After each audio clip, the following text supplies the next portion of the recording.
Salut les amoureux de la toile. J'ai découvert pour la première fois Taps en DVD et que dire, Tom Cruise, Sean Penn, eh bien ils apparaissent même pas au générique et pourtant ils ont des rôles assez importants, comme quoi la production avait du nez. C'est pour autant un film qui a des qualités, à n'en pas douter, mais aussi il a des défauts assez appuyés. Le principal, ce sont des longueurs dans les dialogues qui n'en finissent pas.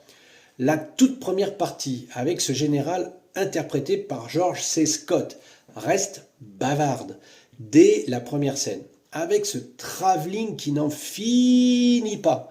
On se dit, ça va pas briller par la mise en scène. Donc, tous ces dialogues, cet hymne à l'honneur et tout le prêchi-prêcha du combattant, du fait d'armes par un général vieillissant, même si on comprend la finalité, eh bien, je dirais que cette partie est importante, bien sûr, pour la suite, mais elle reste assez longue.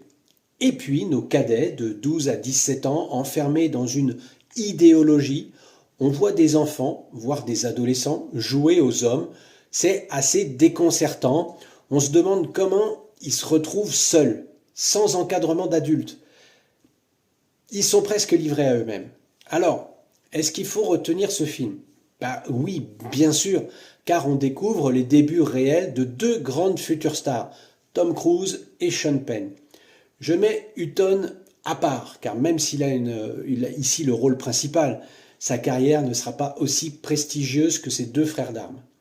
Ensuite, le film, eh bien, effectivement, il souffre de longueur, mais malgré tout, il reste plaisant durant quelques scènes au moins. Et Tom Cruise, eh bien, déjà, il crève l'écran dans un rôle pas forcément sympathique. Alors, je vous le conseille. Voilà, à vous de voir si vous l'avez, si vous voulez le regarder. Sur ce, je vous dis à très bientôt. Ciao, ciao!